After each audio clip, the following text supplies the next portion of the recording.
Estamos en Hebreos 6. La semana pasada llegamos ahí.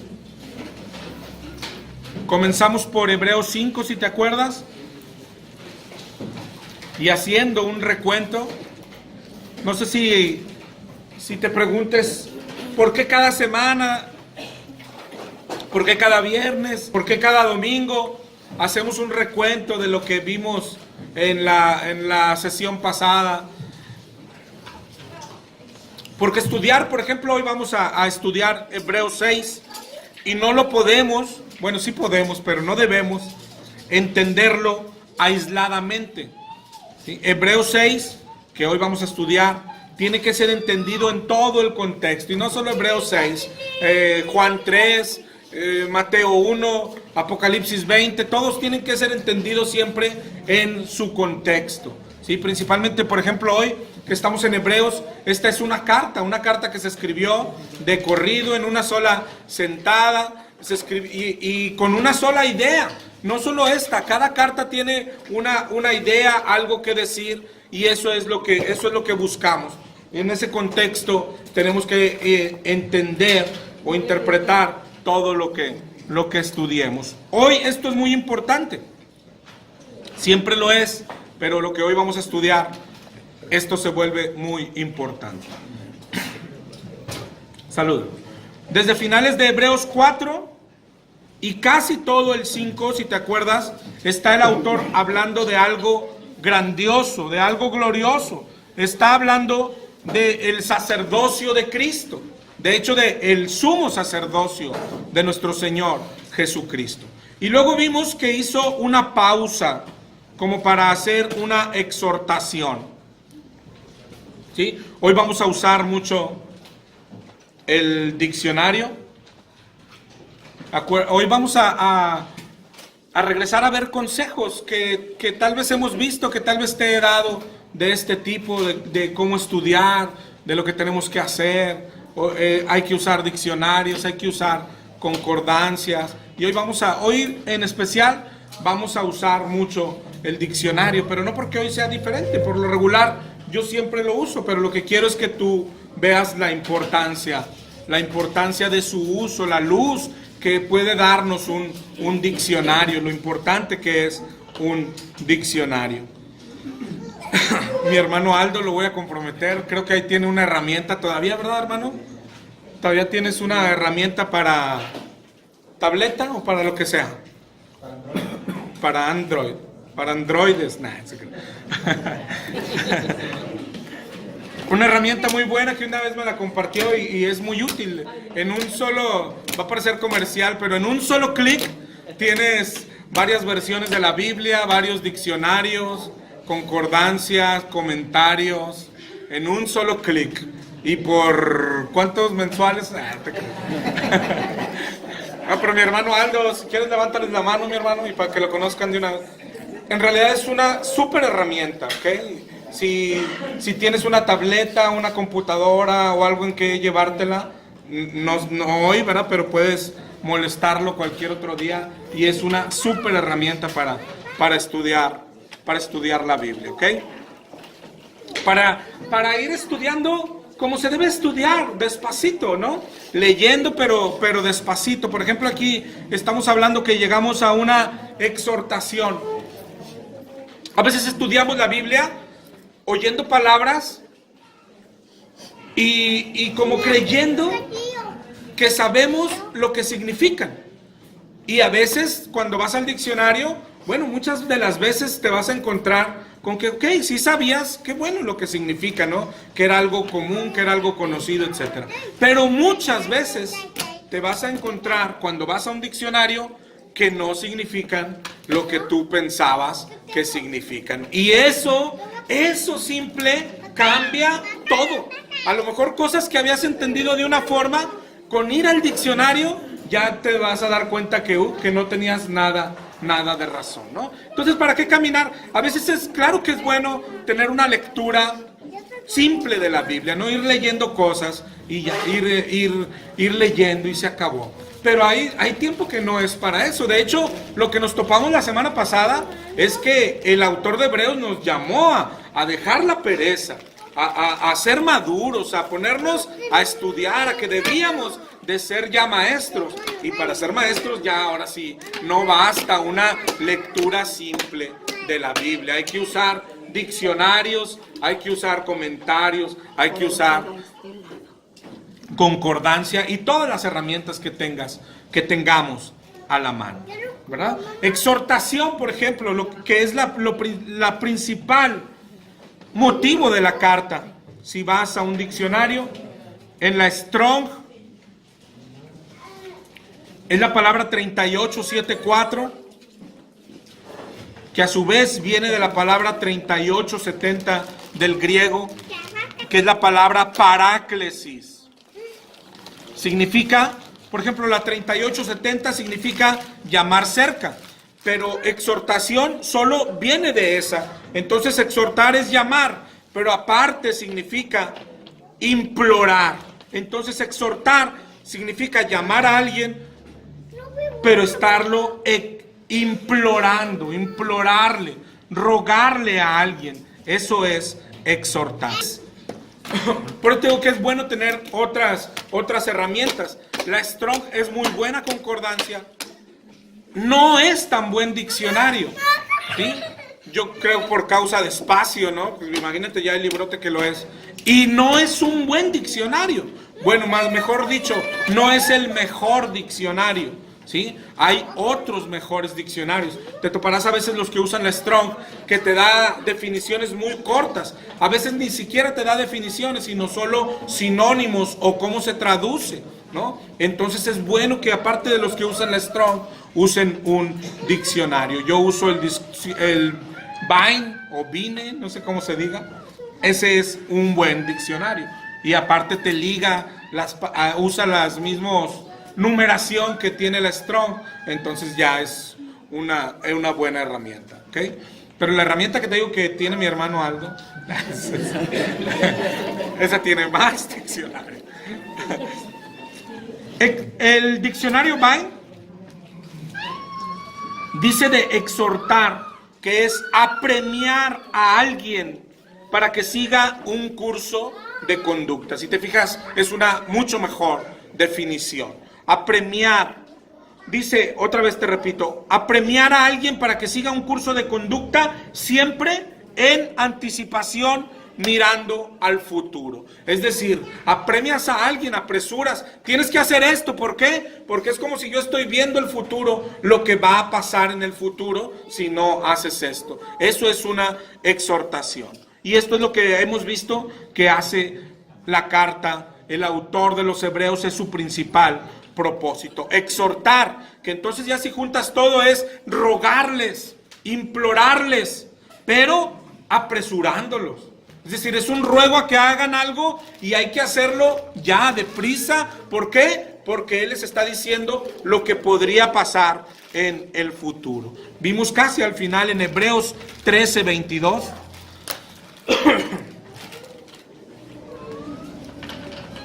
Les ruego que soportéis la palabra de exhortación, pues os he escrito brevemente. Pero eso es lo que nos está diciendo el autor. Toda la carta lo que ha tratado, y si te fijas ya lo hemos visto varias veces, está tratando de exhortar al pueblo hebreo, exhortar otra vez, de rogarles que hay algo que tienen que dejar de hacer y otras cosas por empezar a hacer, un ruego, una imploración, porque les está previniendo de una consecuencia futura. Te digo, ya lo ha hecho varias veces. Hebreos 2:3, bueno, 2:1, dice, es necesario que con más diligencia atendamos a las cosas que hemos oído, no sea que nos deslicemos. Esa es una exhortación.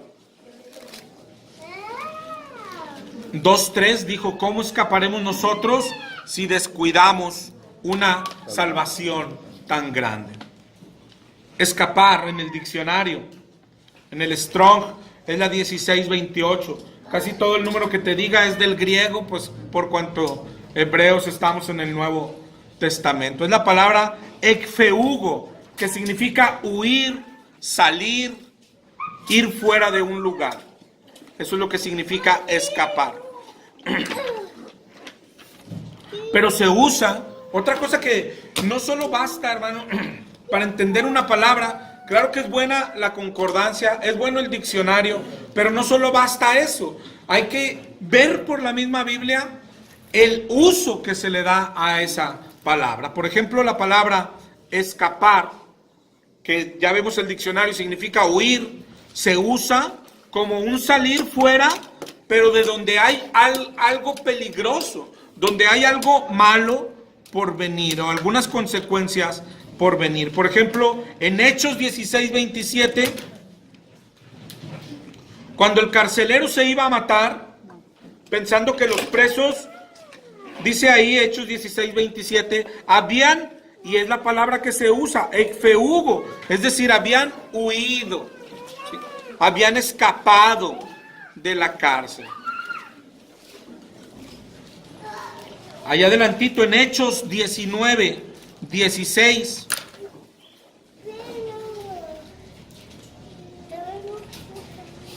Hoy la clase va a ser así, muy didáctica, muy despacio, no nos vamos a pelear. Creo que todos vamos a estar tranquilos. Hechos 19:16. Dice que el hombre en quien estaba el espíritu malo saltó sobre ellos y dominándolos pudo más que ellos, de tal manera que, y ahí se usa la palabra ekfeugo, de tal manera que huyeron, de tal manera que escaparon. Te repito, ¿en qué nos ayuda esto? En ver cómo se usa la palabra, ¿sí? Es decir, se usa para cuando alguien quiere huir de algún peligro, ponerse fuera de algún peligro. Por ejemplo, en Lucas 21:36. Velad pues en todo tiempo, orando que seáis tenidos por dignos de, y ahí se usa otra vez la palabra, escapar de todas estas cosas que vendrán. ¿Te acuerdas de lo que está hablando? De la tribulación, de todo lo que vendría.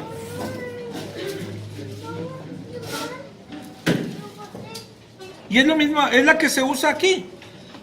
Entonces cuando leemos, ¿cómo escaparemos nosotros si descuidamos una salvación tan grande? Escapar, eso es el uso que se le da. Hay que escapar de un gran peligro. Hay que escapar de una gran consecuencia, ¿ok? Y por eso la carta es una carta de exhortación o de exhortaciones, como la que vimos en Hebreos 3:12.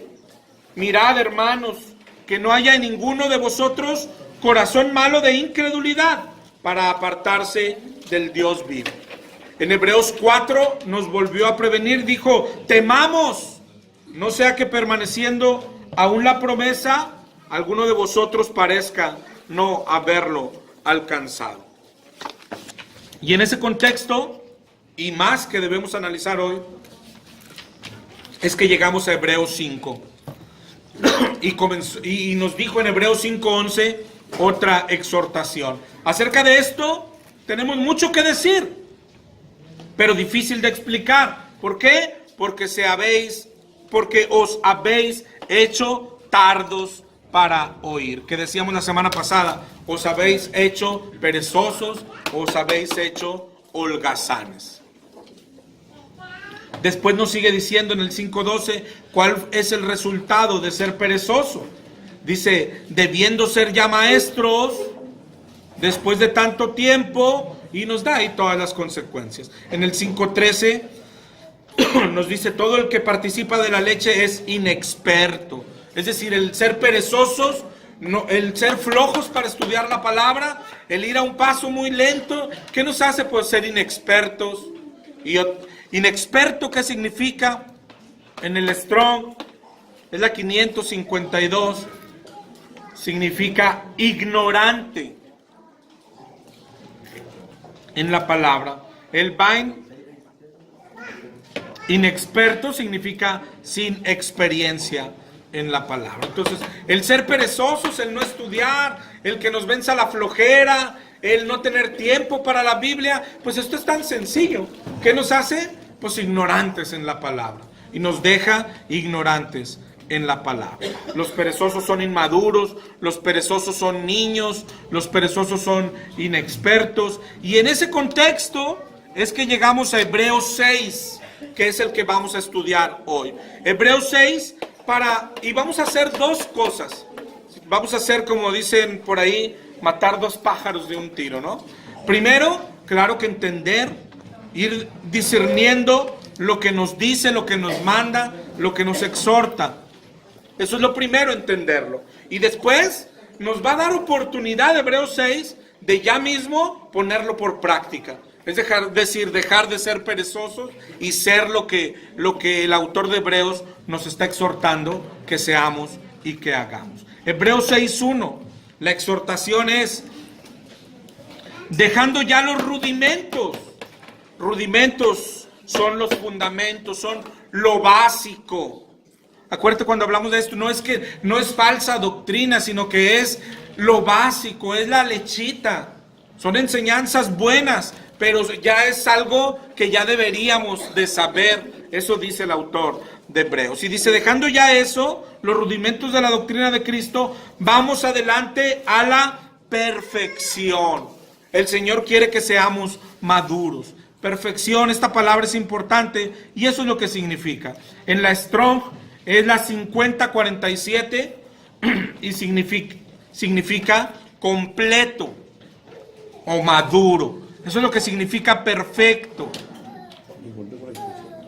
Avancemos a la perfección. Nos habla de avancemos a la madurez. Y ya nos ha dicho cómo se madura, pues por medio de la palabra de Dios. ¿Ok?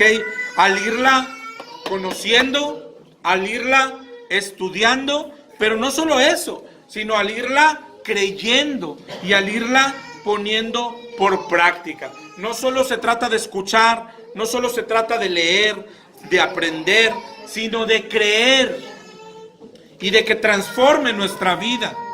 ¿Sí? Acuérdate lo que dice Santiago, ser hacedores y no tan solo oidores. El oidor no llega a ningún lado. El oidor no es maduro. El oidor incluso puede ser aprendedor, ¿sí? Es decir, saberse la Biblia de memoria, pero no ser maduro. Aprenderte la Biblia de memoria no nos hace maduro. Puede haber alguien, hermano, que sepa menos Biblia que otro y que sea más maduro. ¿Por qué? Porque el otro puede saberse el 90% de la Biblia y no practicar nada. Y el otro puede saberse solo un 10% y practicar ese 10%. Eso lo hace más maduro que el otro. Y sin embargo, ninguno de los dos está como Dios quiere que esté. ¿Sí? Porque hasta el que sabe 10, el Señor lo que quiere es que sepa el 90 y lo practique. Pero sin embargo, eso puede pasar en nuestra vida. ¿Sí? Ser un oidor y ser un conocedor de la palabra. Y aún así ser un inmaduro. La madurez, ¿de qué depende? De en cuánto estamos cerca de la meta. Hasta dónde tenemos que crecer. Y la meta es ser como Cristo. ¿Sí? Y esa es, la madurez se mide en eso. En qué tan parecido eres a Cristo hoy. Eso te hace o más maduro o menos maduro. Madurar es ir siendo parecido a Cristo. Dice Efesios 4:13. Mira cómo Efesios habla de la meta. Y porque nos está hablando de madurez. Efesios 4:13 nos pone la meta hasta que todos lleguemos a la unidad de la fe y del conocimiento del Hijo de Dios, a un varón perfecto, a la medida de la estatura de la plenitud de Cristo. Esa es la meta. ¿Y por qué hay que correr hacia allá? Dice en el 14, para que ya no seamos niños fluctuantes, llevados por doquiera de todo viento de doctrina. Es decir, dejemos la inmadurez. Hay muchos que estamos totalmente en inmadurez. Decíamos la semana pasada, pero viendo un ejemplo así muy extremo, ¿no? Que oímos a Paul Washer y decimos, oh, qué bien enseña este tipo, ¿no? Y luego leemos a Cash Luna y decimos, oye, también qué bonito enseña este tipo, ¿no? Y leemos a Guillermo Maldonado y leemos y somos llevados por cualquier viento de doctrina. Predica a alguien y le creemos. Le dice algo y lo creemos. Oímos un video y lo creemos y nos estamos tragando todo. Eso, tragarse todo, es ser un inmaduro, ¿verdad? No discernir. Eso es ser un inmaduro. La exhortación es no echando otra vez el fundamento. Y luego ahí nos habla de unas doctrinas que son fundamentos, son básicas. El arrepentimiento de obras muertas, la fe en Dios, los bautismos, la imposición de manos, la resurrección y el juicio eterno. Esas son doctrinas básicas del cristianismo, que nos va a servir Hebreos para darles una repasada y hacer caso al autor, ¿no? Y tratar de ver que las tengamos parejas y dejarlas atrás. Dejarlas atrás, hermano, lo que dice el autor no quiere decir que ya nunca las volvamos a tocar. No, sino que cuando las volvamos a hablar, sepamos de lo que está exactamente. ¿Verdad? Se vuelven a tocar. En Filipenses 3, Pablo les dice, hermanos, a mí no me es molesto el escribirles las mismas cosas, y para vosotros es seguro. Es decir, dejarlas atrás no está hablando de que ya nunca se vuelven a tocar en la iglesia. No, pero que para la iglesia es algo aprendido. ¿Sí? Esas doctrinas básicas. Mándeme, hermano, ¿me hablas?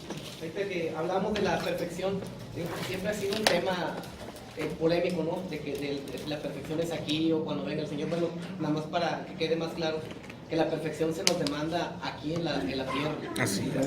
Así es. El sermón del monte lo termina nuestro Señor así. Sed vosotros perfectos como vuestro Padre que está en el cielo es perfecto. ¿Verdad? ¿Qué hay que hacer? Cuando estamos leyendo algo como lo de hoy, hacer caso a la exhortación.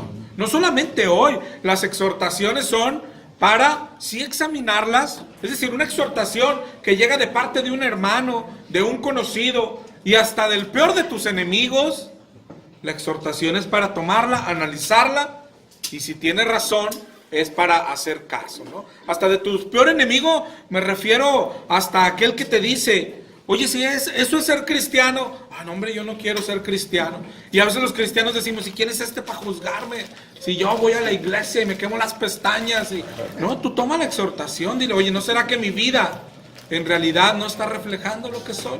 ¿No será que estaré haciendo daño, gente? ¿No será que al decirme cristiano y portarme como me porto, hago gente tropezar? Y tomas la exhortación.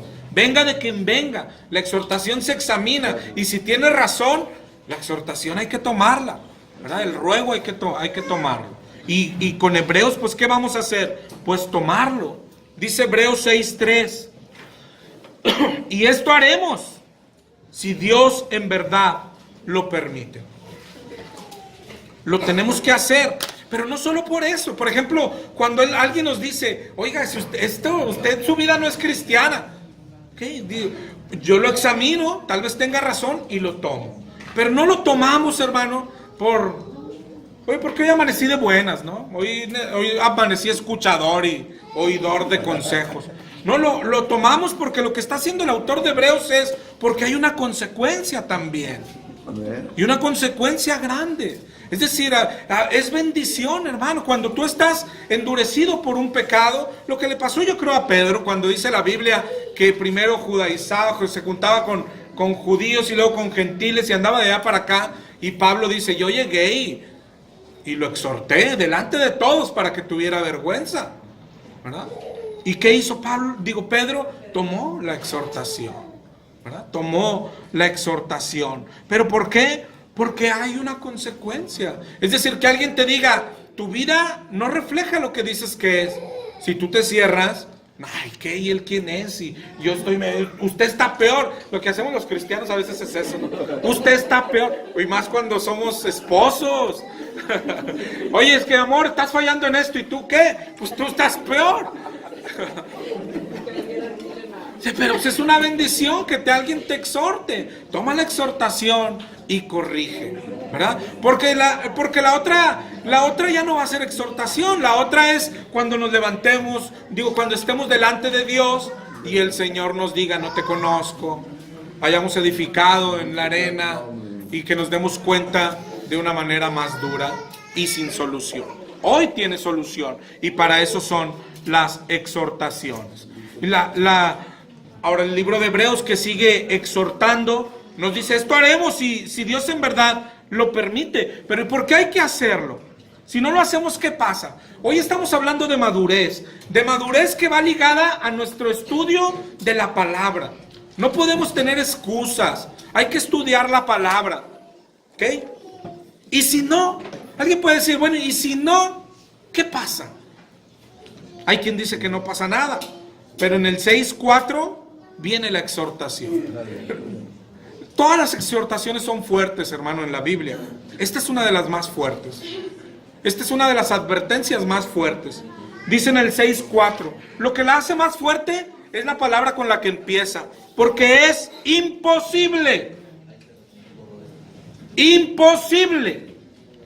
que los que una vez fueron iluminados y gustaron del don celestial y fueron hechos partícipes del Espíritu Santo, gustaron la buena palabra de Dios y los poderes del siglo venidero y recayeron, es imposible que sean otra vez renovados para arrepentimiento. Es imposible. Esa palabra la hace una exhortación terrorífica. Es imposible. Es decir, es como si está hablando, como cuando hablamos del pecado imperdonable, ¿te acuerdas? Esto es así. Es imposible que el que caiga en esto, es imposible que vuelva, que vaya al cielo. Hermano, si esta exhortación no nos asusta, no nos asusta nada, hermano. Y luego hay quien dice, y de este pedacito vamos a hablar hoy, porque hay quien dice, no, pero la salvación no se pierde, o bueno, esto no significa eso, ¿ok? Pero bueno, cada quien puede pensar lo que quiera, ¿no? Nosotros, ¿qué tenemos que hacer? No ser tardos para oír, no ser perezosos, no convertirnos en inexpertos, en ignorantes, y tomar la exhortación de Hebreos y estudiar este pasaje, ¿no? Escudriñar el pasaje. Esto no se trata, hermano, de que tú que estás sentado hoy digas, no, pero yo no creo lo que dice Lara. No tienes que creer lo que dice Lara. Tenemos que creer lo que dice la Biblia y lo que está diciendo. Yo digo que le habla a no salvos. Qué bueno. Pero ¿qué tenemos que hacer tú y yo y todos? Lo que nos está exhortando Hebreos. No seamos tardos para oír. Es decir, seamos estudiosos y estudiemos la palabra, sigamos el consejo. La pregunta es, ¿no quisieras saber lo que Dios dice exactamente? No se trata si lo dice Lara o Juanito Pérez o el Papa o el mayor cristiano de la historia. No se trata si lo dice Pablo o Pedro. Se trata si es lo que Dios dice. ¿Ok? No seamos perezosos, no seamos inmaduros, y la exhortación la vamos a tomar hoy mismo y la vamos a poner por práctica aquí todos hoy. Hebreos 6, examinémoslo nosotros mismos, lo vamos a hacer juntos y después, siguiendo lo que la Biblia aconseja, después tú en tu casa lo tienes que seguir haciendo con tu concordancia, con tu diccionario. Tenemos que ser como los que dice Hechos 17:11, ser como los de Berea, porque recibían la palabra con toda solicitud y escudriñaban cada día las Escrituras para ver si estas cosas eran así. Escudriñar. ¿Qué es escudriñar? Me voy a detener mucho en el diccionario, hermano. Hechos 17:11. Escudriñar, ¿qué es?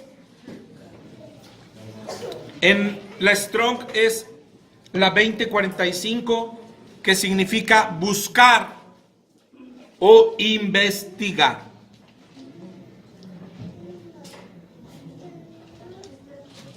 Esta palabra se usa o se usaba en su idioma original cuando alguien hurgaba. Es como alguien cuando hurga en un basurero. ¿Sí lo has visto? Un indigente que busca comida y está en un basurero, ¿y qué hace? Estar quitando y va más al fondo y quita lo malo, y esto ya no sirve y de repente se encuentra, este todavía estaba bueno. Y eso es lo que es escudriñar. Y eso es lo que tenemos que hacer. Ir a las Escrituras, verlo poco a poco, no solo hoy, la semana, hermano. Es un verso súper importante, hermano. Otra vez, como cuando hablamos del pecado imperdonable. Si la Biblia dice que hay algo que si hacemos, si caemos, es imposible, hermano, yo no veo otra cosa más importante que discernir. por muchísimo tiempo si no estamos parados ahí. Y porque es imposible. Dejemos un poco el YouTube y crezcamos. Es parte de la madurez el saber escudriñar las escrituras. La Biblia lo compara siempre con bebés, con niños, ¿no? Y es el mejor ejemplo. ¿Qué pasa con un bebé al nacer? Hay que amamantarlo. Va creciendo y ¿qué? Hay que darle mamila. ¿Pero qué le haces? Tú se la das. A tu bebé, es más, se la sueltas, pum, se le cae. Y hay que levantársela otra vez. ¿Por qué? Porque es inmaduro, porque es bebé. Él puede crecer un poco. Va madurando. Ahora ya necesita papilla. ¿Pero qué hay que hacer? Darle también la papilla. Y luego a veces ni se la quiere comer. Y ahí lo tienes que engañar. Y que el avioncito. Y que mira allá. Y que abre la boca. Lo estás engañando para que coma lo que tiene que comer. Lo que es conveniente para él. Luego va creciendo. Miren, porque así es la madurez espiritual. Luego va creciendo. Y llega un punto el niño donde puede alimentarse solo. Pero le falta discernimiento.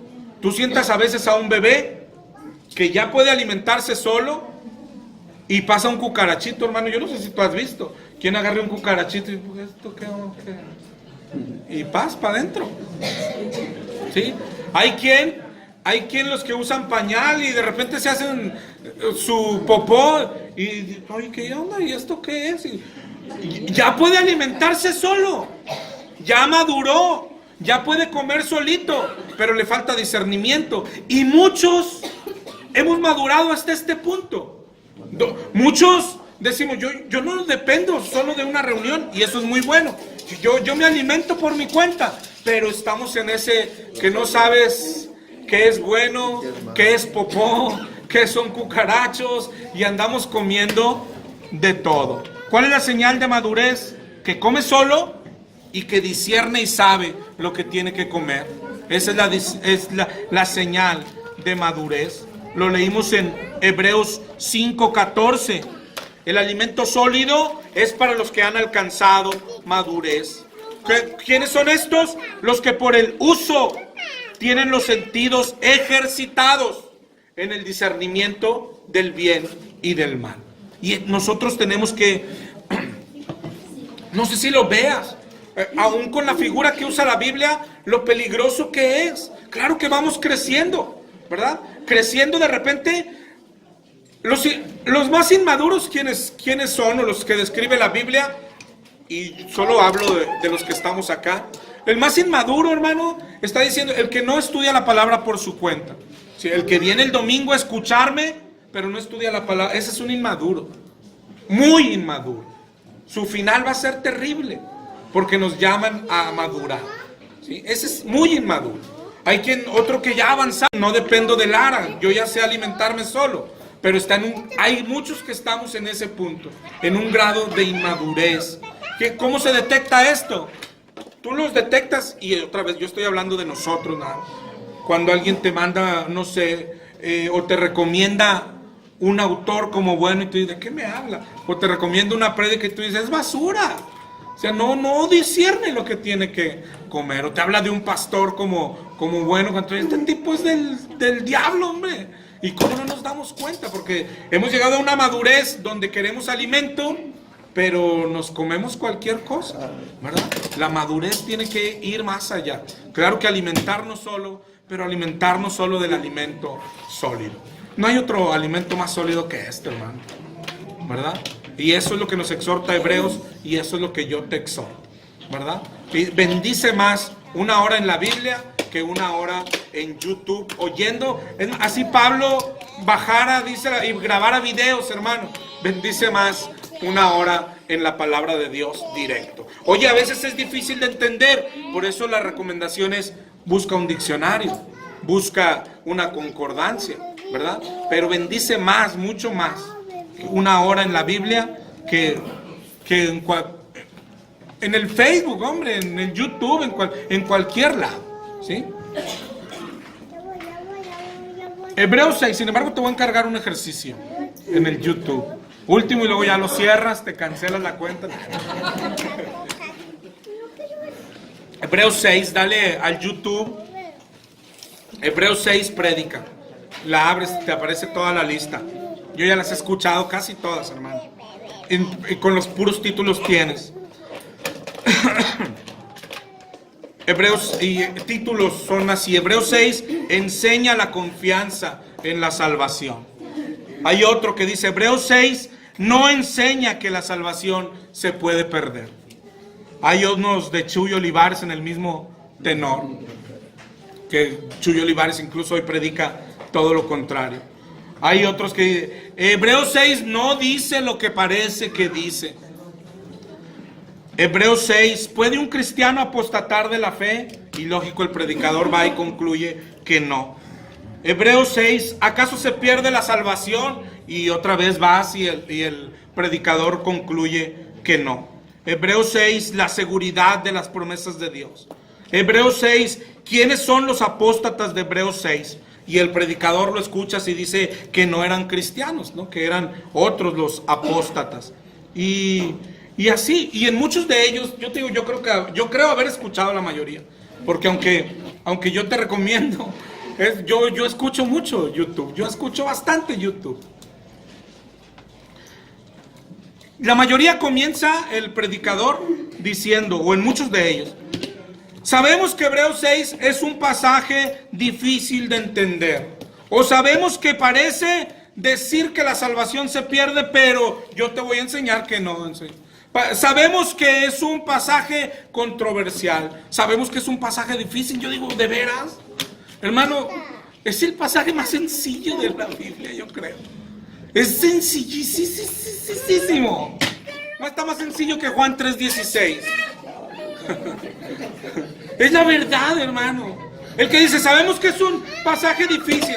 Lo difícil es que lo hagas significar lo que quieres hacerlo significar. Porque significa algo. Y está sencillo, está a la vista. Lo acabamos de leer, está a la vista. Lo difícil, y esto es complicarse la vida, es cuando quieres que signifique algo que no significa. Eso es complicadísimo, hermano. Nunca te metas en ese embrollo. La Biblia significa lo que significa. Usa todas las herramientas. Interpreta bien. Aplica las reglas de interpretación. Y lo que significa, eso significa. No te metas en más embrollos que eso. Cuando leemos la Biblia, y de eso vamos a hablar un poquito, o estamos hablando ya, interpretar la Biblia, esta ciencia, esta práctica, esta arte se llama hermenéutica.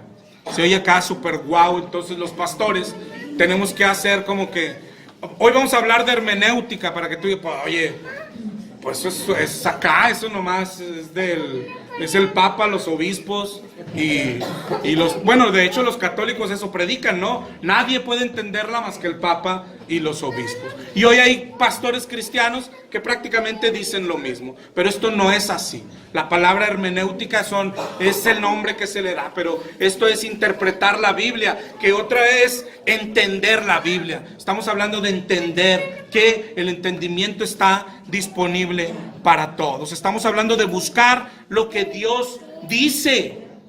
Es decir, si alguien dice, tú no lo puedes saber, hermano, estamos fritos. Si no podemos saber lo que Dios quiso decirnos, pues estamos fritos, ¿no? Pero la Biblia misma no dice eso. Primera de Juan 2:27, que la unción que tenemos, esa nos enseña siempre. Sí, mi hermano. Hablando de hermenéutica, hay como dos formas, no les he encontrado el nombre correcto, dos métodos, uno correcto y uno incorrecto. Esto es importantísimo hoy y siempre que vayas a la Biblia. La correcta, hacer lo correcto se llama exégesis, con X, exégesis. ¿Qué es hacer exégesis? Ir a la Biblia, así como estamos diciendo hoy, recomendando, porque es lo que nos dice Hebreos, ir a la Biblia. Hoy estamos en Hebreos 6, yo quiero saber lo que Hebreos 6 dice. ¿Qué es lo primero que tengo que hacer? Lo que dijimos al principio, entenderlo en su contexto, ¿sí? Ya traemos el contexto del 1 al 5, tenemos que entenderlo ahí. Después sí aplicarle reglas de interpretación y ver lo que significa. Hay otra práctica, muy practicada, perdón la rebusnancia, pero se llama eisegesis. Y ahí hay quien se lo sabe en la práctica. ¿Qué es eisegesis? Eisegesis es, ahora, ir a Hebreos 6 e interpretar, es decir, tengo la misma intención, digo lo mismo, yo quiero interpretarlo, quiero saber lo que Dios dice, lo voy a estudiar, pero lo hago teniendo ideas ya aquí, ideas preconcebidas. Y eso termina, hermano, su final es predecible. Es decir, no hay forma que termine de otra manera. Eso termina con que la persona que hace eso le pone a un texto algo que no está diciendo el texto. Pero es inevitable, ¿sí? Eso es inevitable. Si tú lees ya teniendo ideas preconcebidas, lo vas a hacer. Y ahí es donde Hebreos 6 parece difícil. No, no es difícil. Tú lo estás haciendo difícil, pero no es difícil. Un tercer. Como interpretar incorrectamente. Sí, claro, así es. Eisegesis es el método incorrecto. ¿Ok? Y hay un tercer concepto que hoy quiero que distingas. No sé si tal vez te lo he explicado lo suficiente. Hablo mucho yo de ello, pero hoy es necesario que lo distingas. Yo hablo mucho de la teología sistemática, ¿ok? Este es otro método que usar, pero ojo, no estamos hablando para interpretar un texto. Eso es lo que lo diferencia de la exégesis o la eisegesis. La teología sistemática es un método para formar doctrinas. Es el único método correcto para formar una doctrina, la teología sistemática. ¿En qué consiste? En que yo no puedo formar una doctrina sin haber leído toda la Biblia. Es imposible, ¿sí? Sin conocer de Génesis a Apocalipsis, yo no puedo conocer una doctrina correcta, ¿ok? Y aquel que no lo ha hecho, pues en ese riesgo está, ¿sí? No puedes tener una doctrina correcta, completa, si no has leído toda la Biblia. Tristemente muchos cristianos estamos aquí, teniendo doctrinas. Otra vez la palabra doctrina se oye muy acá. Todos tenemos doctrinas. Doctrinas son creencias. Todos tenemos creencias, ¿sí? La diferencia es si esa creencia es correcta o no es correcta. La correcta es la que se forma conforme a la Biblia, haciendo teología sistemática, es decir, estudiando la Biblia completa. Si alguien no ha estudiado la Biblia completa, hermano, corres un gran riesgo, ¿ok?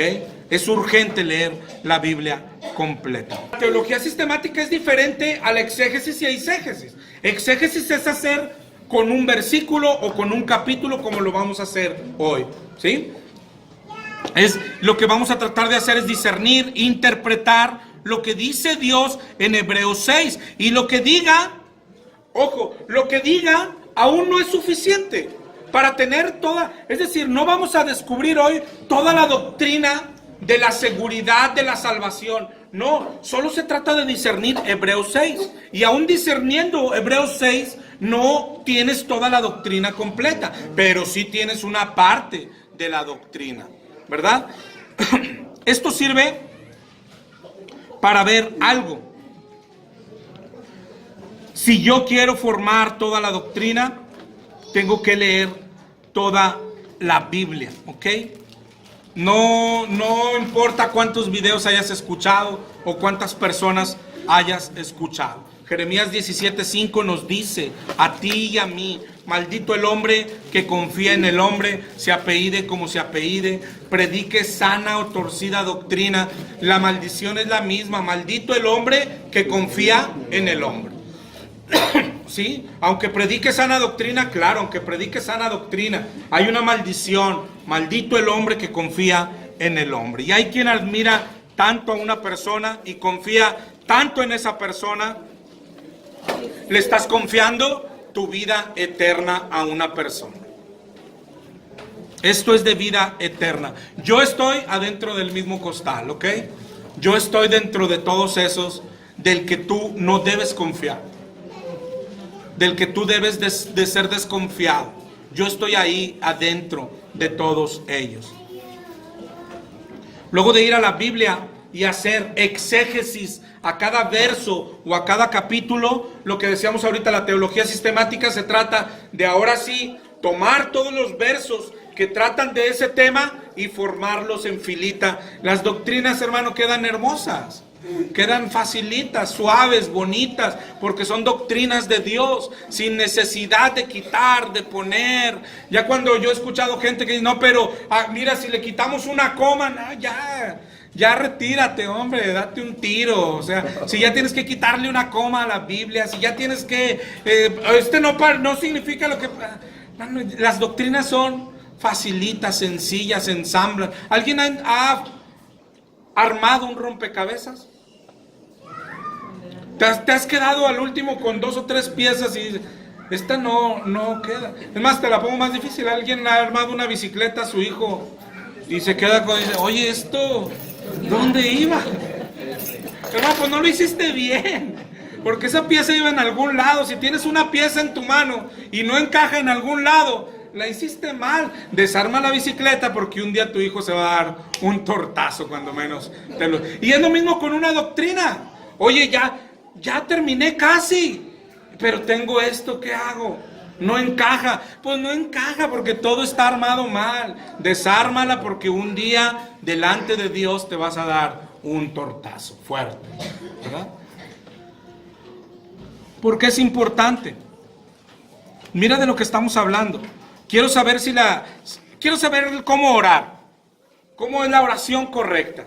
Hay que ir de Génesis, Éxodo, Números, Deuteronomio, Josué, Reyes, los Evangelios, los Salmos, todos los profetas, hasta Apocalipsis. Solo entonces sabré la manera correcta de orar. Solo entonces. Es lo mismo. Quiero saber si la salvación es segura o no lo es. Hay que ir Génesis, Deuteronomio, Crónicas, Samuel, Josué, Salmos, Profetas, Proverbios, Eclesiastés, Evangelios, Hechos, Cartas, Hebreos, Judas, Pedro, Apocalipsis, y solo entonces tendré una doctrina completa. Pero imagina esto. Esto es importante para distinguir la importancia tanto de la teología sistemática como de la exégesis. Imagina que ya lo estás haciendo. Imagina que estás estudiando toda la Biblia y estamos buscando la seguridad de salvación. Imagina, solo imagina, que ya va de Génesis 1, ahí comenzaste, ya pasaste por todos los libros, ya vas en Apocalipsis, 22, y toda la Biblia hasta Apocalipsis 22, todos los versos, imagínalo, todos enseñan que la salvación no se pierde. Imagínalo, no es así, imagínalo. Y llegas a Apocalipsis 22, 19. Ese me encanta porque está ya puesto al final y es el mejor ejemplo de la diferencia de teología sistemática y hacer exégesis. Ya fuiste de Génesis 1:1 por toda la Biblia y ya llegaste a Apocalipsis 22:18 y todos los versos, todos dicen que la salvación no se pierde, estamos suponiendo, ¿ok? Y llegas a Apocalipsis 22:19 y dice: si alguno quitare de las palabras del libro de esta profecía, Dios quitará su parte del libro de la vida y de la santa ciudad y de las cosas que están escritas en este libro. ¿Qué dice eso, hermano? ¿Qué está diciendo Apocalipsis 22:19? Hay la respuesta que en todos los videos que te digo que y el que cree que la salvación no se pierde, la respuesta a este verso es: no significa eso. Oye, hermano, pero lo dice claramente. Sí, pero no significa eso. Hermano, este verso yo convivo mucho con él. Por una vez se lo pregunté a mis niños cuando estaba más chiquito: hijo, dígame qué dices, ¿se puede o no se puede ser borrado de ese libro? Sí se puede, papá. Niño, 5 años. Personas de 40 o 50 años leyendo esto y diciendo: no se puede. No se puede ser borrado del libro de la vida. A ver, hermano, te lo voy a leer otra vez. Si alguno quita las palabras del libro de esta profecía, Dios quitará su parte del libro de la vida. No, ¿sabes yo qué he escuchado? No, dice que nunca fue escrito en el libro de la vida. A ver, hermano, otra vez, por favor. Y ya, ¿sabes qué es lo que termina diciendo? Ya, hombre, eso es terquedad, eso es necedad, ¿verdad? Pero la respuesta es, ¿cómo interpretar esto? Apocalipsis 22:19, ¿cómo se interpreta? Aplicándole reglas a él, no aplicándole teología sistemática. Reglas, contexto, ¿qué significa? Y cuando termines, significa lo que dice que significa. No sé si lo entiendas, la teología sistemática no se aplica antes de terminar Apocalipsis. Hacer eso es hacer eisegesis, es decir, fíjate el ejemplo que te puse, de Génesis 1 a Apocalipsis 22:18, es suponiendo. La Biblia enseña que la salvación no se pierde, y llegas a Apocalipsis 22:19 y dices, no puede significar eso porque contradeciría todo lo que enseña la Biblia. ¿Lo has oído? No, sí puede significar lo que significa. Tú te estás adelantando a hacer teología sistemática. Es decir, te estás adelantando a ver, es como agarrar las piezas de un rompecabezas y es un tigre. Tú estás adelantándote. No, pero mira, aquí se le ven las rayas. Estás adelantándote, hay que armarlo. Hay que armarlo y cuando ya lo armes dices, es un tigre. Si te falta una pieza, ¿qué puedo decir? Parece un tigre. Puede ser un tigre. La Biblia hasta ahorita ha enseñado que la salvación no se pierde. Y luego, ¿qué es la teología sistemática? Pero después de la exégesis. Dice el Salmo 119, 160. La suma de tu palabra es verdad.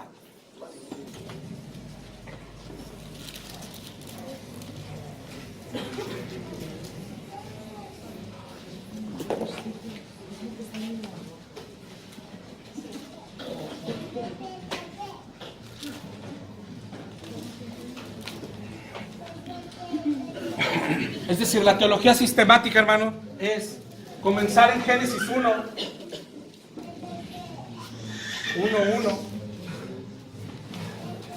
ir por toda la Biblia,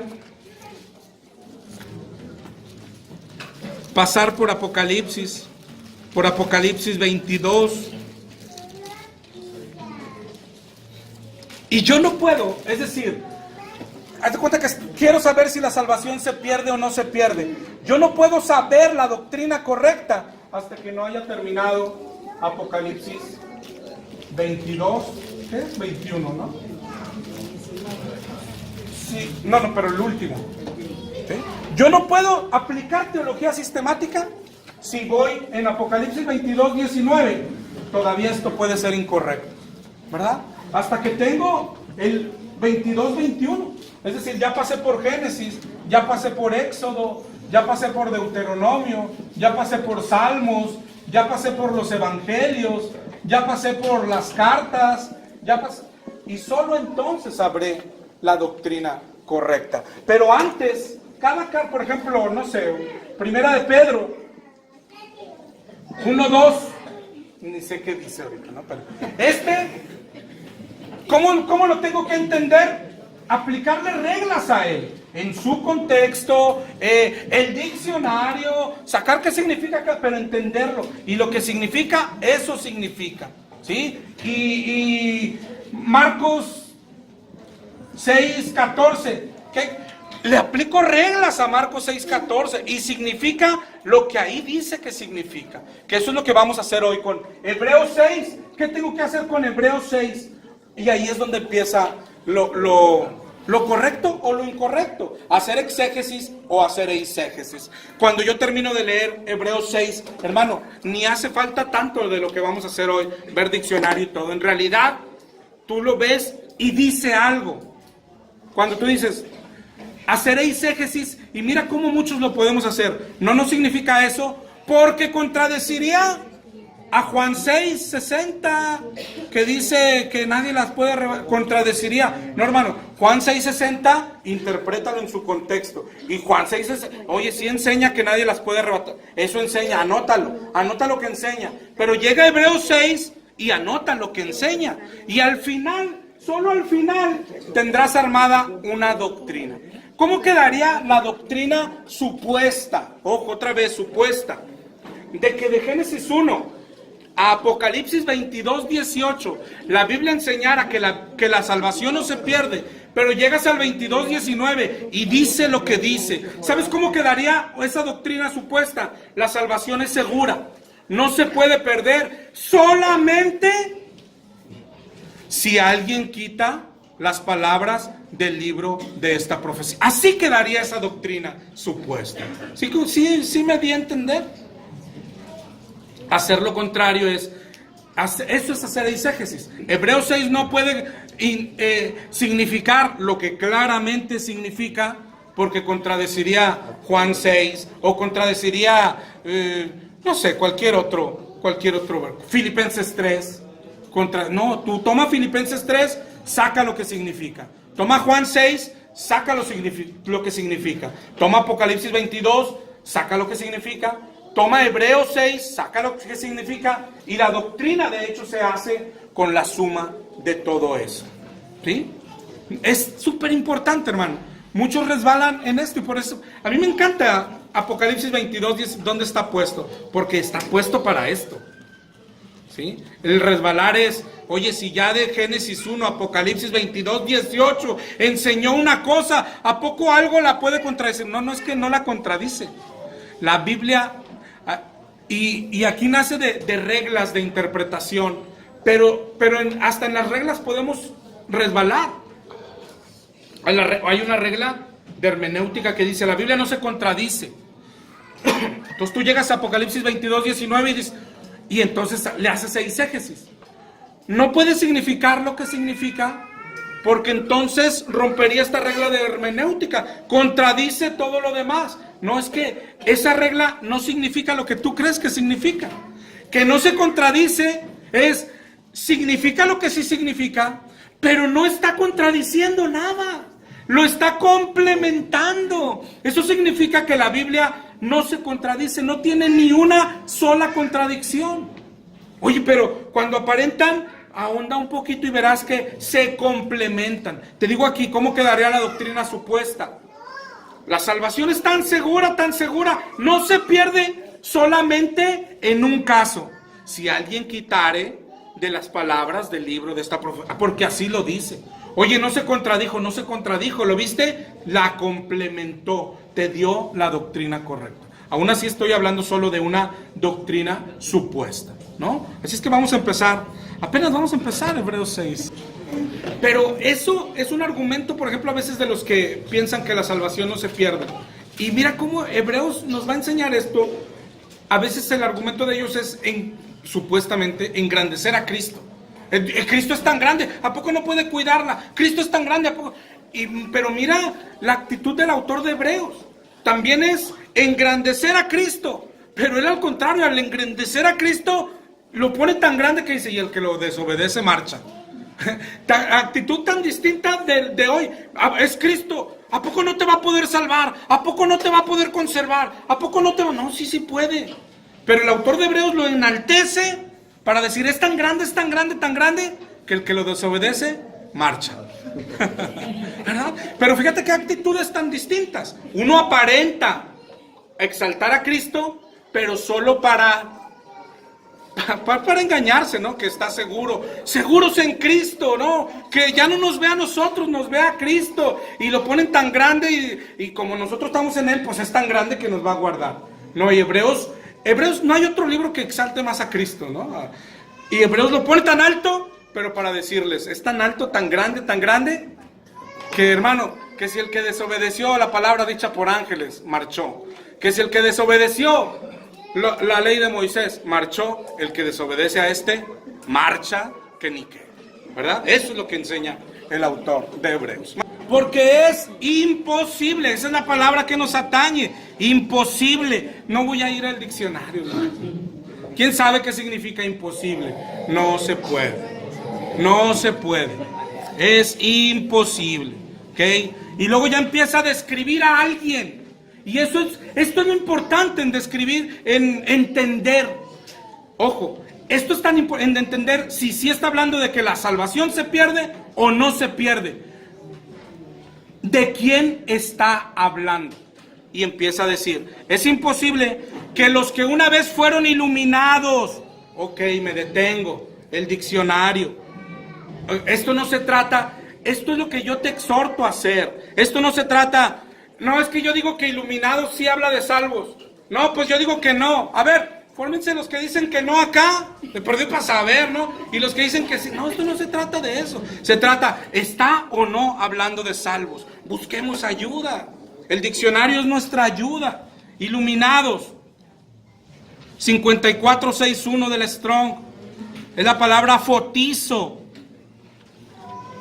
Significa alumbrados.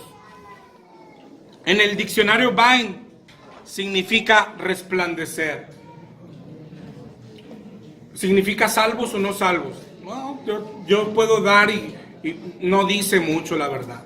Si avanzas, si ves en la Biblia cómo se usa, vas a encontrarte con más cosas, pero no es claro el concepto. Entonces avancemos. Y luego sigue y dice, y gustaron del don celestial. Y esto es, otra vez me detengo, gustar. ¿Qué es gustar? La Strong es la 1089. La palabra geuomai, que significa probar o comer. El diccionario Vine significa lo mismo, gustar en el sentido de catar. ¿Okay? Cuando dice el don celestial, lógico es que habla del Espíritu Santo. Aquí es donde alguien dice, no, pero gustar no significa ser salvo. Bueno, es como que gusté el Espíritu, pero no me lo comí. Luego vas a la Biblia para ver los usos de la palabra gustar. Por ejemplo, en Hebreos 2:9, ahí está la palabra gustar.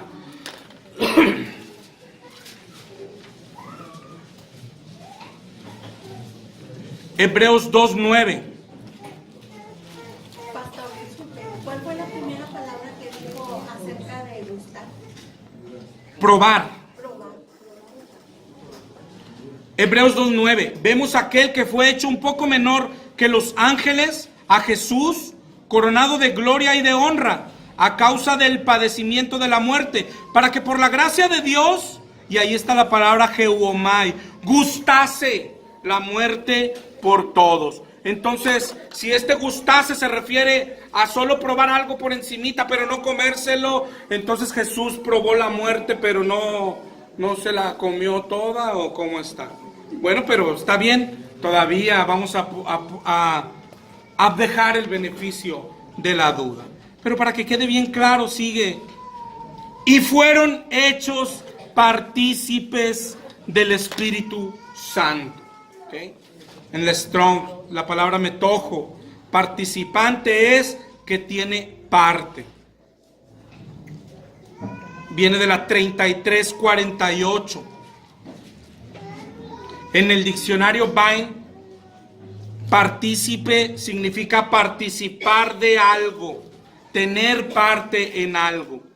Y mira cómo se usa en 1 de Corintios 9:10. 1 de Corintios 9:10.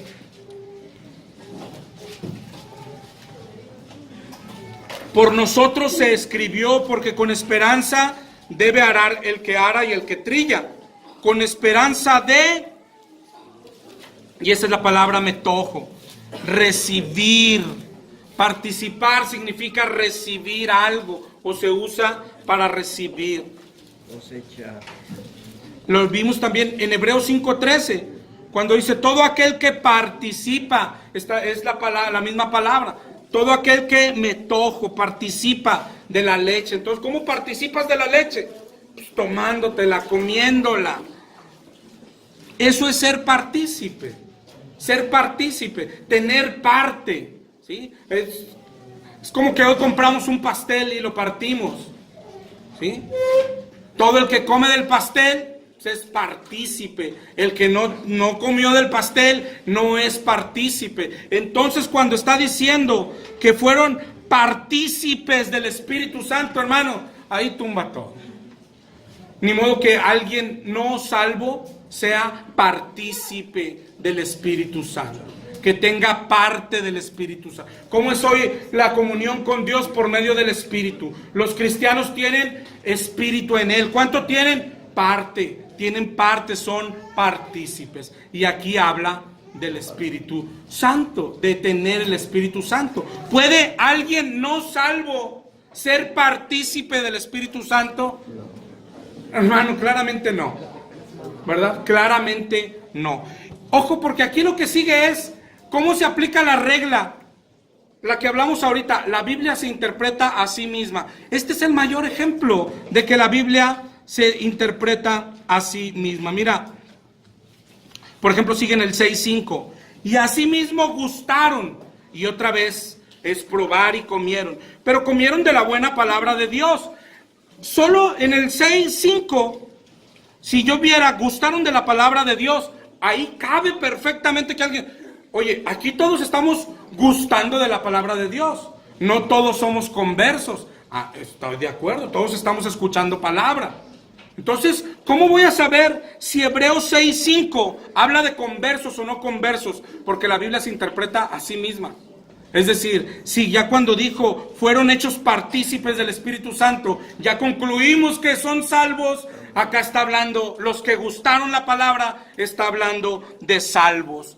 No tiene nada que ver como a veces lo interpretamos, que este tiene que influir en este. No. El que la Biblia se interpreta a sí misma es, tenemos 5 declaraciones que podemos entrar en duda.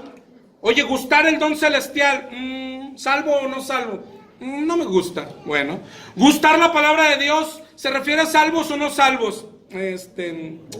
No me gusta tampoco. Bueno, pasemos a hechos partícipes del Espíritu, hermano, ahí no queda duda.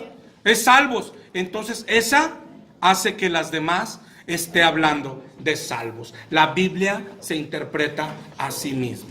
¿Sí? El ejemplo está fabuloso, hermano. La Biblia se interpreta, no quiere decir que Juan 6 interpreta Apocalipsis 22. No quiere decir eso. Quiere decir que tengo 5 declaraciones. En 4 tengo dudas. No sé si habla de salvos o no salvos, pero la de en medio sí habla de salvos. Las demás hablan de salvos, ¿verdad? Es clarísimo que está hablando de gente que fue salvada. ¿Sí está claro este ejemplo? De cómo la Biblia se interpreta a sí misma. No está hablando de que Juan 6 me interpreta Apocalipsis 22, sino sí de que Hebreos 6:4 sí me interpreta, me ayuda a entender Hebreos 6:5. Es un mundo de diferencia. Un mundo de diferencia, ¿verdad? No es lo mismo. No es lo mismo. Entonces, hasta el 6:5, hermanos, sin avanzar, lo que dice es, porque es imposible que los que una vez fueron salvos, resucitados, bautizados en el Espíritu Santo, es imposible. Y luego viene el 6:6, perdón, y recayeron. Esto también es muy importante. ¿Okay? El viernes vimos un poquito del prefijo. ¿Sí es prefijo, hermano? ¿O sufijo? No, prefijo. Gracias, hermano.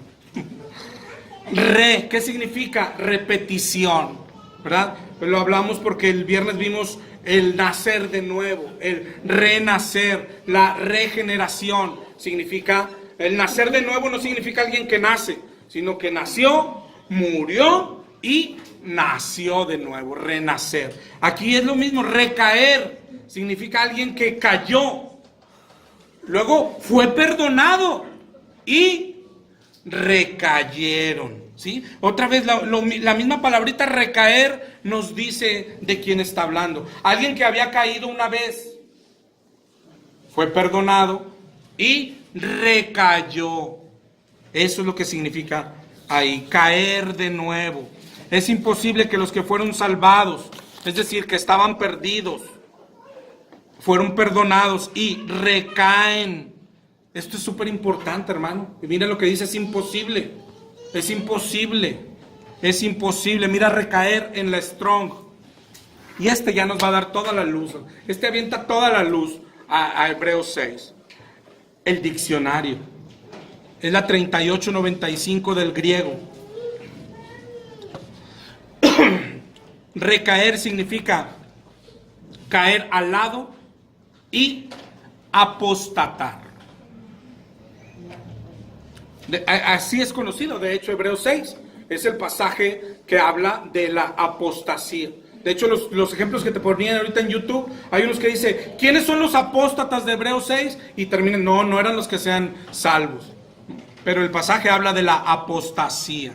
Y luego, entonces ahora vamos a ver qué es apostatar. Apostatar es desertar de la verdad. En la Strong es la 646. Y en el Vine es abandonar la fe. Eso es apostatar. Y el uso que tenía en el original es la palabra que se usa para divorcio. Esa es la palabra apostatar. ¿Puede alguien apostatar de la fe? Pues alguien que tuvo la fe.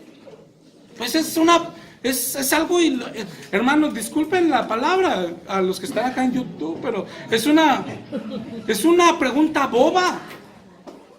Es una pregunta boba, muy boba. Pensar que los apóstatas, ¿quiénes son? Los que nunca fueron cristianos. Hermano, no, apostatar es desertar.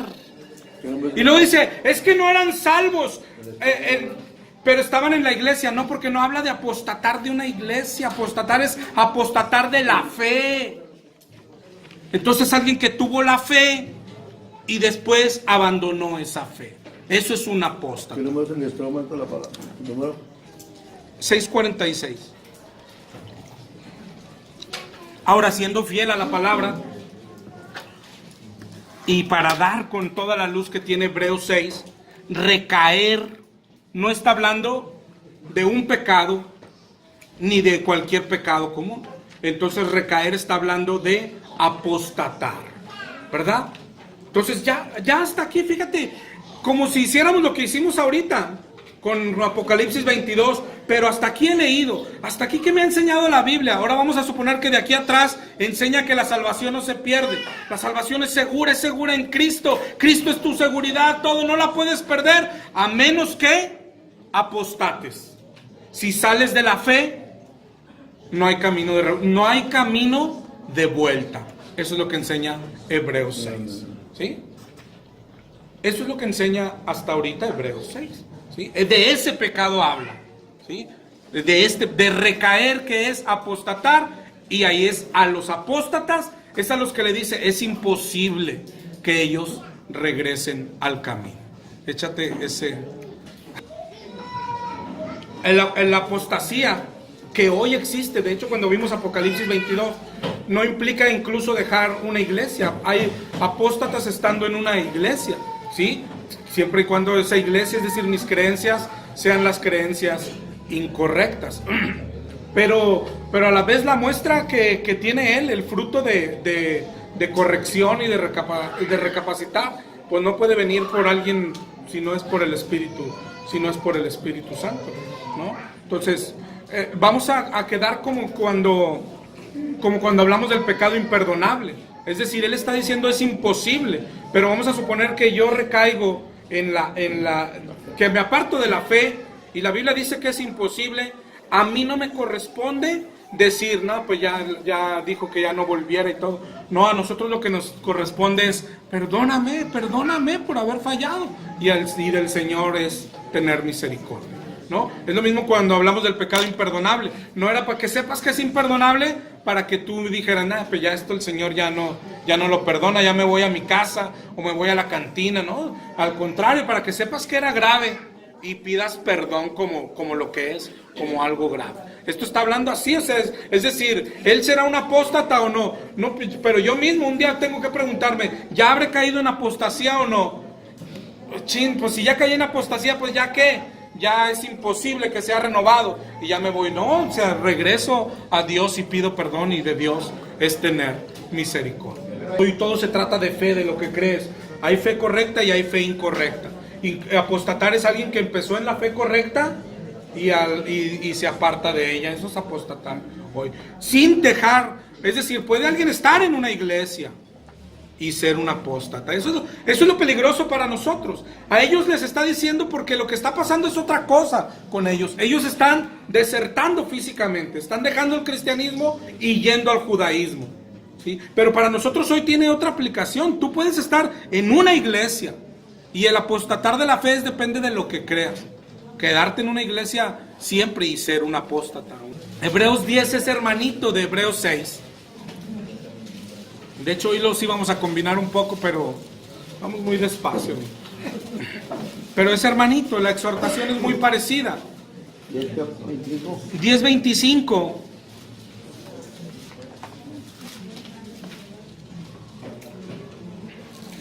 No dejando de congregarnos como algunos tienen por costumbre, sino exhortándoos, y tanto más cuando ves que aquel día se acerca. Porque si pecáramos voluntariamente después de haber recibido el conocimiento de la verdad, ya no queda más sacrificio por los pecados.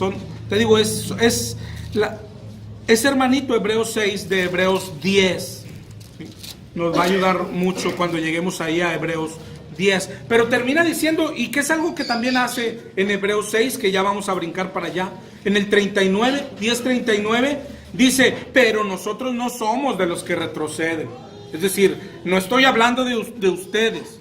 Lo que decía ahorita en el ejemplo de la lancha, no estoy diciendo que ustedes son apóstatas, estoy diciendo que cuídense de la apostasía. No estoy diciendo que ya se ahogaron, estoy diciendo que cuídense de no ahogar. ¿Sí? Es lo que dice ahí al final, pero también al final nos deja ver de qué está hablando. Hebreos 6, nos da luz. Es decir, ¿de qué está hablando Hebreos 6 cuando aquí nos dice, no somos de los que retroceden? Es decir, el pecado del que está hablando es de gente que retrocedía y abandonaba la fe, ¿verdad? Otra vez, y entra en eso de que la Biblia se interpreta a sí misma, cómo se aplica y cómo no. Okay. Hebreos está hablando claramente de personas que fueron salvos y que perdieron su salvación. Porque otra vez aplicando, no, pero la Biblia se interpreta a sí misma erradamente. Hay quien te lleva o nos lleva. No, mira, acá dice, salieron de nosotros, pero no eran de nosotros. Ah, efectivamente. Y eso, no, estos son esos. No hay ninguna razón para ligarlos. O sea, Hebreos 6 claramente está hablando de personas que tuvieron la salvación y la perdieron, y les está advirtiendo a personas que tienen la salvación de que la pueden perder. Otra vez lo que hacen es aplicar mal la regla. Que la Biblia se interpreta a sí misma no quiere decir que 1 de Juan 2 está hablando de los de Hebreos 6, no quiere decir eso. Cuando dice es imposible, es que sigue el orden, es imposible que los que una vez fueron, y ya resumimos todo ese pedazo, los que fueron partícipes del Espíritu Santo, es decir, que fueron salvos, hermano. Entonces, por eso, cuando hacemos y distinguimos ya esto, ya cortamos la frase, pum. Lo que está diciendo es imposible que los que una vez fueron salvos, eso es lo que está diciendo, y recayeron, sean renovados. Eso es lo que dice. O sea, por eso tomas las partes y por eso vamos parte por parte. Comenzamos por la primera parte y la más peligrosa, y es una sola palabra. Es imposible. ¿Ok? Y luego tomamos el otro pedazote, los que gustaron el don celestial, los que gustaron la palabra, los que está hablando de un solo tipo de personas, solamente hablando de 4 o 5 características. Y ya, dije, los que tienen el Espíritu Santo, que fueron partícipes. Es imposible que los que tengan el Espíritu Santo y recayeron, ¿sí?, sean renovados otra vez. Es lo que toma sentido cuando dice, es imposible, hermano. No estoy hablando de ustedes, estoy hablando de ellos. Es imposible que los cristianos que recaen se salven otra vez. Y luego ya, ahorita vamos a ver. Pero de ustedes estoy convencido de otra cosa, que son para salvación. Es decir, ya les da un poquito lo que hablábamos el viernes, ¿te acuerdas? Es decir, yo tengo que hablarte como nacido de nuevo, ¿sí? Pero sí tengo que decirte, hermano, pero un nacido de nuevo que apostata se pierde. Pero no estoy diciendo que ya te perdiste. Estoy diciendo que un nacido de nuevo que recae se pierde. ¿sí? Pero no estoy hablando de ti. De ti estoy diciendo nada más que tengas cuidado de no ser como aquellos, ¿verdad? No estoy diciendo que ya te perdiste, estoy diciendo que tengas cuidado de no ser como aquellos. Aquí el sentido es, hermano, y lo que aplica todo y debe desenmarañar todo es, vamos a suponer que entonces ustedes no se pierden. ¿Y yo para qué les voy a advertir de algo? ¿Sí? Es donde no tiene sentido, hermano. Entonces la Biblia pierde sentido. Si la Biblia alguna vez le advierte, Mateo 24, hermano, ¿sí? Jesús le dice a sus discípulos, mirad que nadie los engañe. Y nadie los puede engañar. ¿Qué sentido tiene? ¿Sí? O sea, cuando Jesús dice, mirad que nadie los engañe, ¿por qué? Porque pueden ser engañados, ¿verdad? O sea, si la Biblia pierde todo sentido, es decir, si la Biblia advierte a alguien que no corre ningún peligro, la Biblia pierde sentido. Lo que tú tienes que distinguir es a quién está hablando, y ahí es donde tienes que distinguir. La Biblia habla al mundo, hay que compartirle el evangelio. Luego la Biblia habla, hablando ya de cristianos, oye, la Biblia habla de tres tipos de cristianos, de dos tipos de cristianos, verdaderos y falsos, ¿sí? Eso es lo que cuando Hebreos 6 habla de que se puede perder, está hablando de cristianos verdaderos, ¿sí? No hay por qué ligarlo, por ejemplo, oye, pero primera de Juan 2:19, vamos a leerlo si quieres.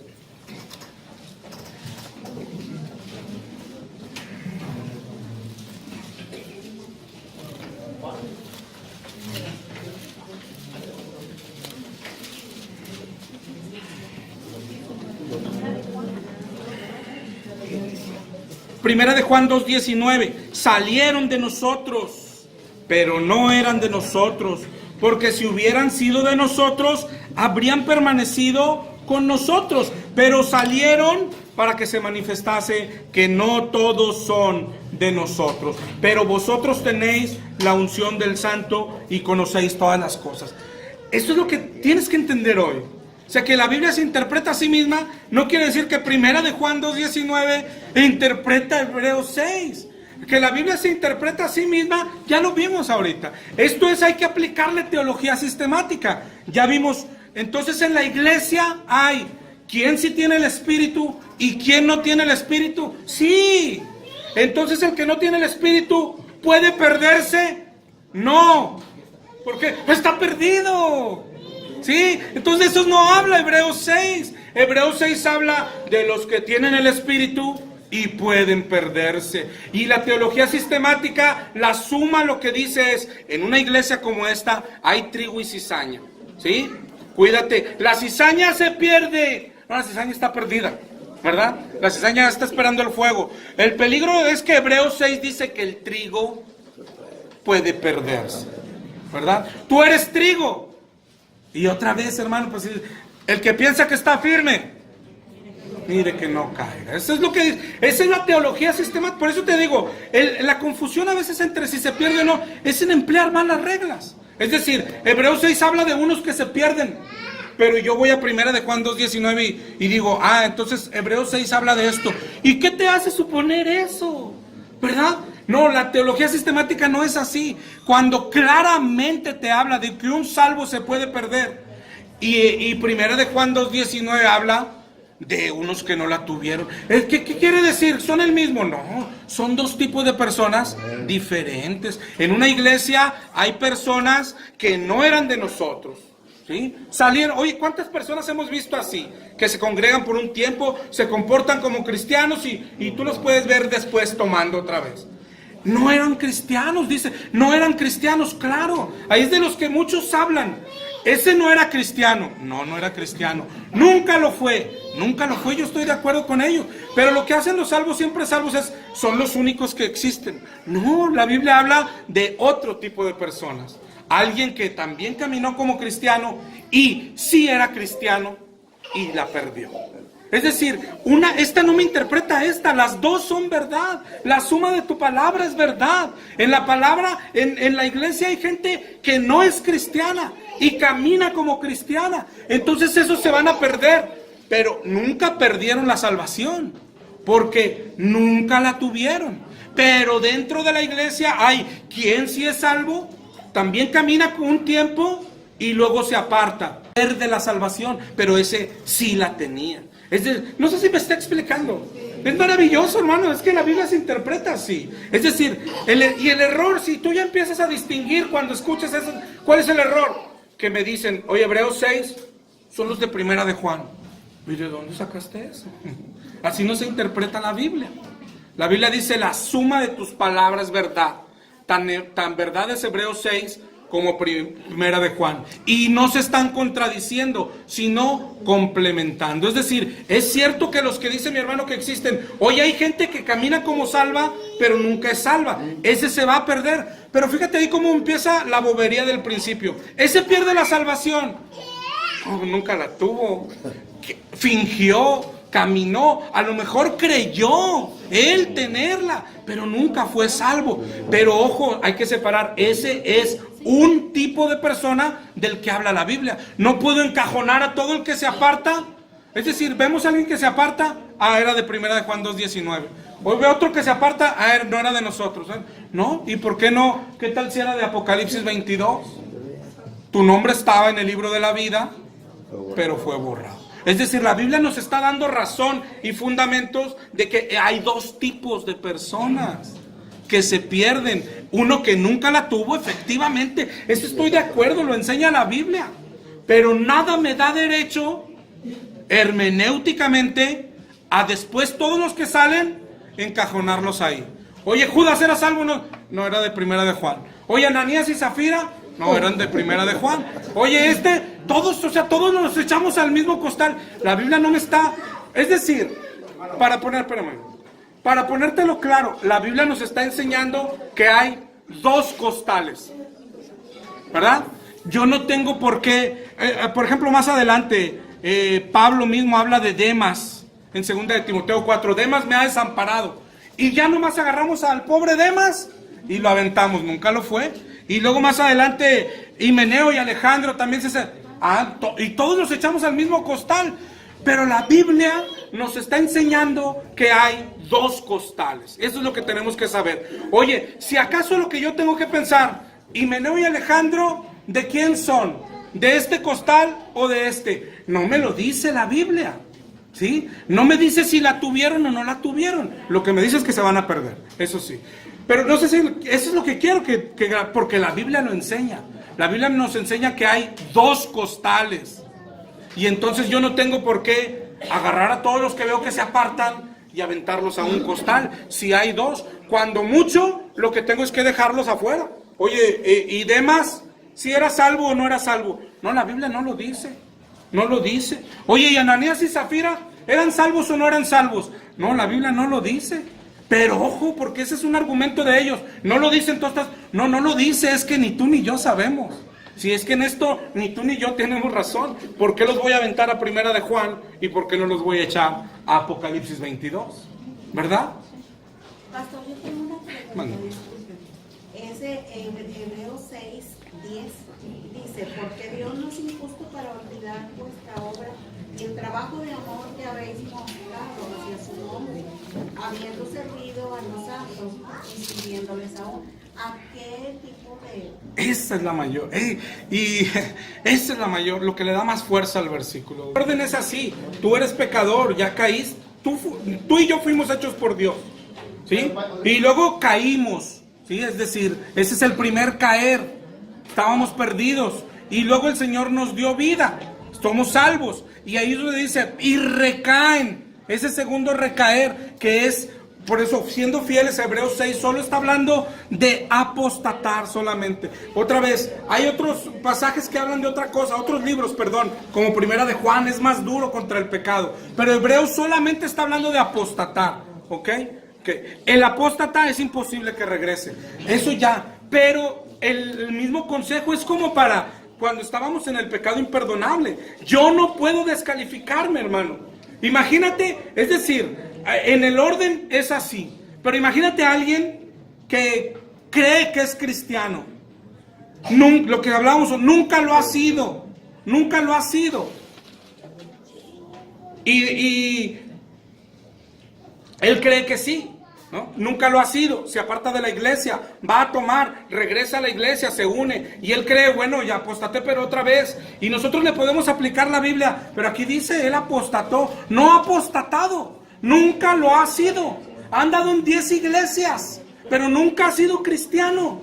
Entonces, hablando solo de la palabra, por eso imagínate, yo no puedo aplicármelo a mí, nadie puede aplicárselo a sí mismo, porque qué tal si nunca ha sido cristiano. Oye, repetí una oración, me bauticé, me uní a una iglesia, caminé 40 años, me fui al mundo a tomar, o caí en adulterio, y ya vengo y veo Hebreos 6, y me dice, ya no puedo porque fui un apóstata. ¿Y qué tal si nunca fuiste un apóstata?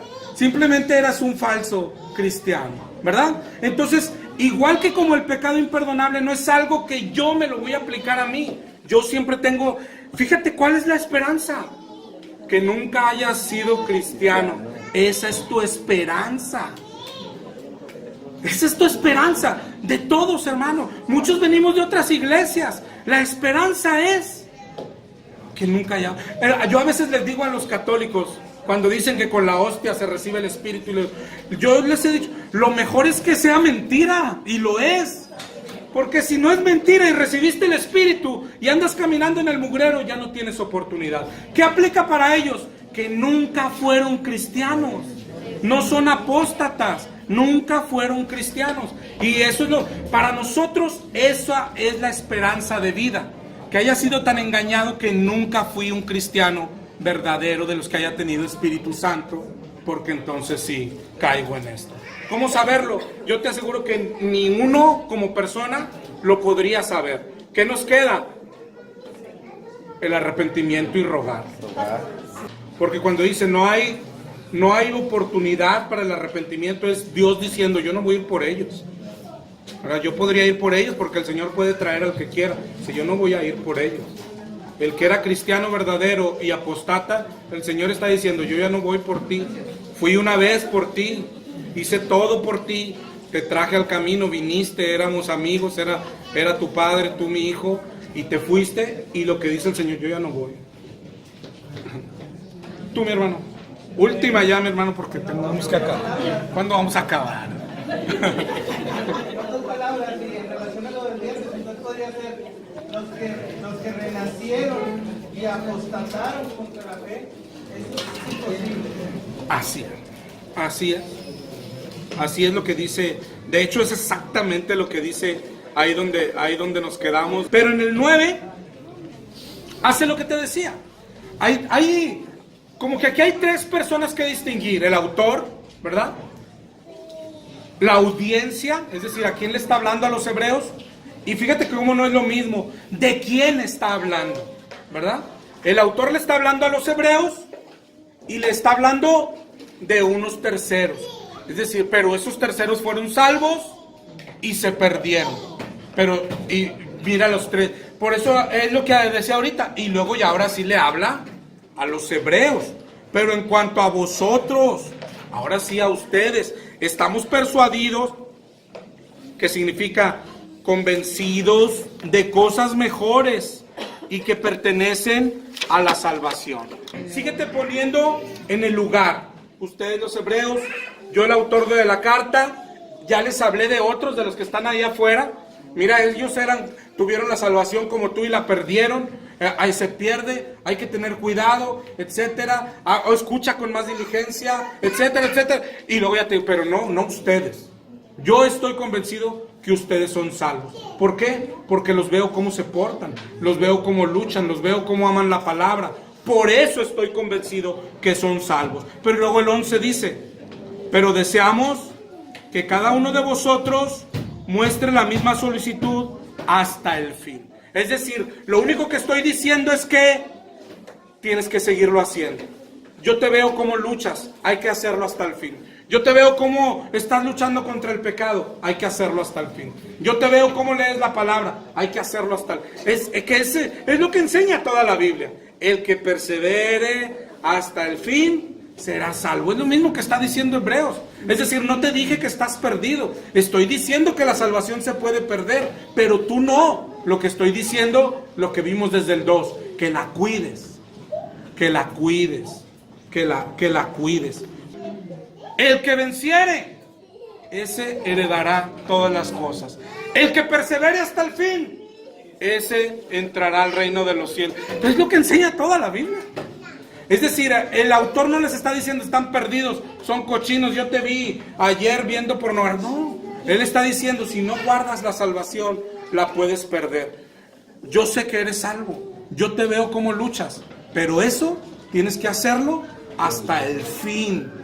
Y es lo que enseña toda la Biblia. Es decir, la enseñanza de Hebreos 6 encaja. Y luego te sigue, a fin de que no os hagáis perezosos, sino imitadores de aquellos que por la fe y paciencia heredan las promesas. Eso yo creo que lo vamos a seguir viendo la próxima semana, si Dios quiere, ¿no? Leer la Biblia no es solo aplastarte ahí con unas papitas, unos fritos, es aplastarte ahí con un diccionario, con herramientas e ir despacio, ¿ok? Bueno, hoy fuimos despacio y mejor nos es ir despacio. Vamos a hacer oración.